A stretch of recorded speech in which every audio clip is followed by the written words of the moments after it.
Thank you so much for that warm welcome. I really appreciate it.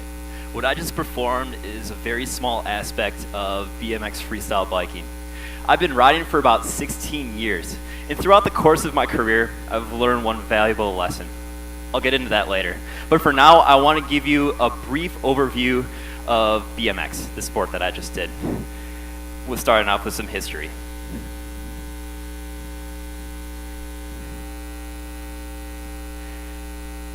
This is BMX racing back in the 1970s.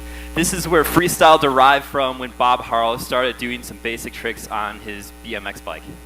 Throughout the 1980s, those basic tricks really started to evolve, especially when riders added standing pegs to their bikes. This opened up a whole new realm of possibilities for different tricks. It was around this time in the 1980s that ramp riding also took off, where riders would perform various aerial tricks out of quarter pipe and half pipe ramps. And by the 1990s, street riding became the latest craze, where riders would use various objects or structures within the urban environment to do tricks on, almost as though these structures or objects were impromptu trick apparatuses. It was around this time that grinding took off as well. It existed when riders used the pegs as devices to slide across rails and ledges. Grinding became a staple of modern-day street riding, as you see it right here. Except over the years, the grinds have really progressed and advanced. That's a typical trend we see throughout BMX. The riding and the tricks always advance as riders try to continually outdo things that have been done before them. But the overall concept of street remains the same, where riders use the urban environment like a big impromptu skate park. This is actual skate park riding, or as we call it, park riding, which derived from the ramp riding of the 1980s. Except in parks now they use box jumps as well as quarter pipe ramps to do their aerial tricks, where they fling their bikes and bodies through the midair. Or they do more technically based tricks on the decks of ramps called lip tricks. Park riding also incorporates some elements of street riding with ledges and modified handrails for the riders to do grinds on. But overall, the goal of a rider is to create a route or a run throughout the course that highlights or demonstrates their specific trick abilities.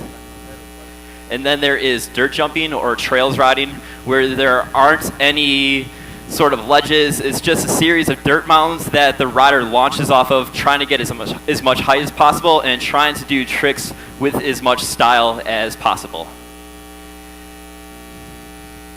And then there is BMX flatlanding. This is the discipline that I performed earlier. This is the furthest removed discipline from the others in BMX, as there are no apparatuses or structures for the riders to do tricks on. They simply perform on a flat two-dimensional surface. The tricks typically take place on the front wheel or the back wheel. The tricks link into and out of each other to form different combinations.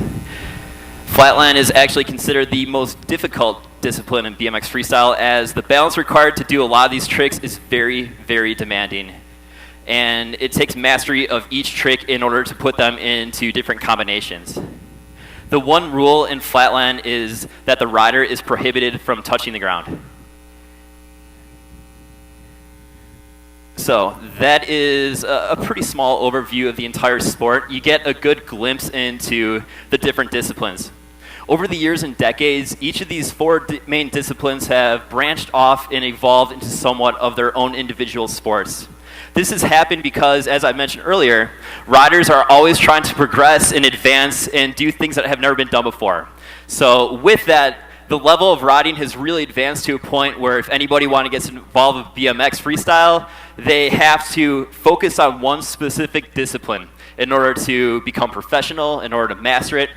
Even to become halfway decent and halfway good at any one discipline, the rider has to really focus all their practicing on that one specific discipline.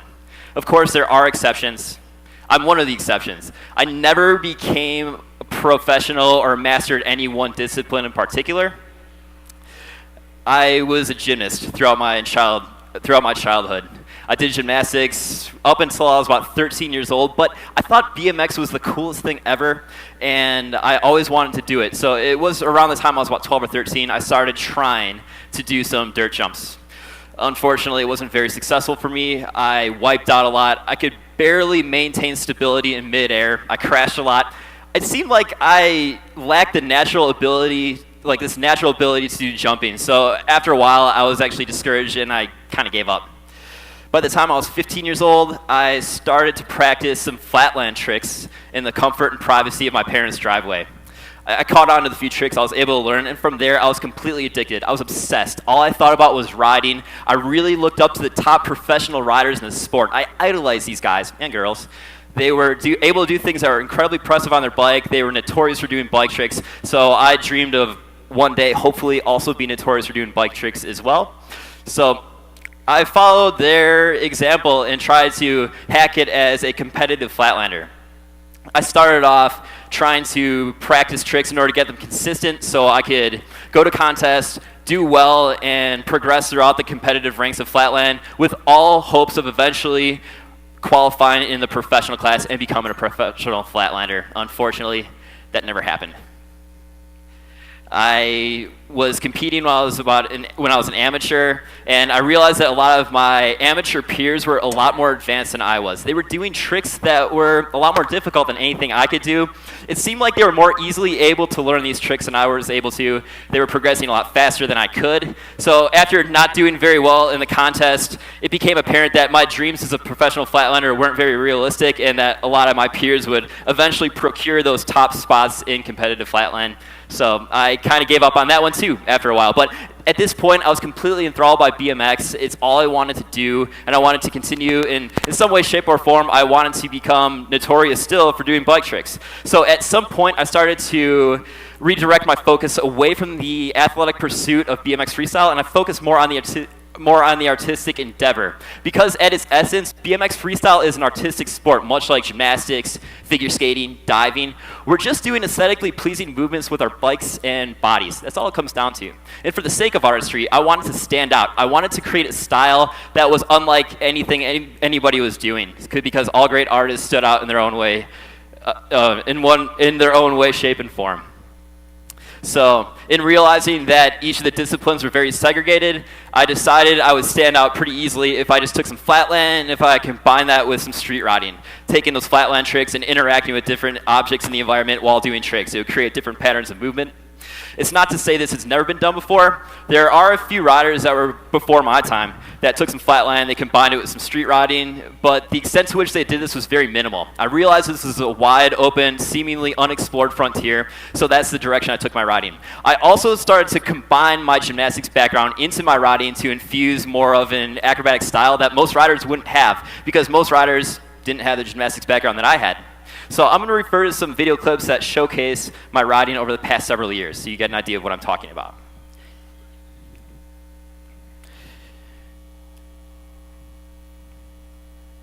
This is where I perform a backward somersault over some wooden pallets. I like to use the mundane, ubiquitous objects in the urban environment that aren't the typical apparatuses like stair sets or rails that a typical street rider would use. I like to swing around poles or do a backward somersault over the hood of my car. In this next clip, I do a limbo underneath some semi-trailers. It's a trick I invented a few years ago.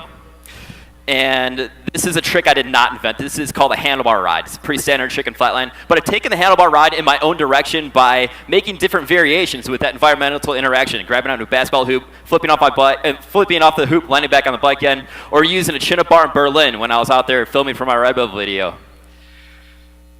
In this next clip, I take advantage of being 1 meter off the ground by hucking a front flip dismount. or grabbing a skateboard, taking a cue from David Vanderspeck, and doing an acid drop onto the board. This next clip is a trick I performed earlier called the trolley. It's a basic flatline trick, but I put my own twist on it by doing a spin by grabbing a bridge. This is the Skura tuck that I did earlier. It was invented by Brian Skura back in the 1980s. But of course, I've taken that trick in my own direction by making a dive, or by doing a scorpion kick off of a fence, landing back to the pedals, or by doing a half twist out of the tuck in order to land onto a trampoline or onto a skateboard, just for the sake of fun and creativity. This next trick is a combo that was invented by Chad DeGroat back in the 1990s. It's called the dark slide. Tumbling the bike from one side to the other. I've taken that concept in my own direction by flipping the bike upside down and doing a grind, an upside down grind. From there, I do a little more of an elaborate dark side combo, and I also flip the bike into somewhat of a gymnastic apparatus right here, do a handstand from one side to the other. Total in gymnastic infusion, never been done before. This is just more of an elaborate dark side grind down a bigger handrail. And this next clip is a trick called a slide winder. It's very inspired by skateboarding as I push off the ground, but with the trick I was able to actually release the bike underneath objects or around objects and land back on the bike again, much like a skateboarder would when they do pop tricks and land back on the board again. But of course, I like to incorporate that gymnastics background into my movement. Thank you.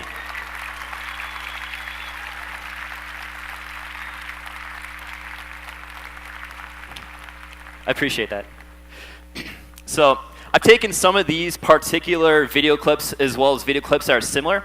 I've made small trick compilation videos, and I've uploaded these videos to the internet. To my surprise, over the past several years, these videos have actually gained a lot more viewership and a lot more popularity than most other BMX videos put out on the internet. Even the videos put out there by some of the top dominating pros in the sport across all disciplines, my videos have outviewed theirs.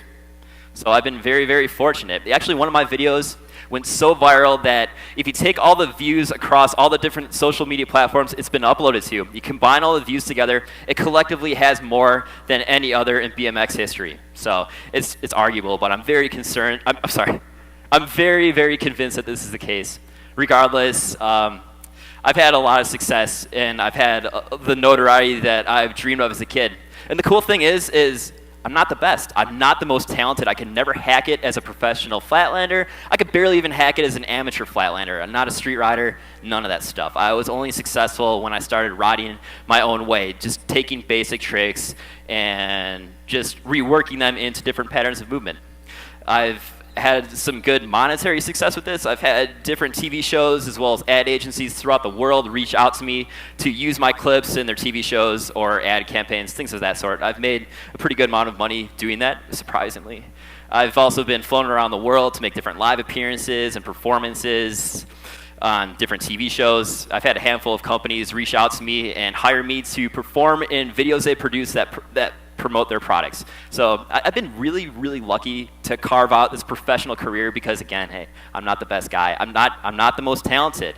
And not only do I ride differently, but correspondingly, I earn my money differently because most pros in the sport, they go to contests, they do well, they get earnings, or they get royalty checks from their sponsors.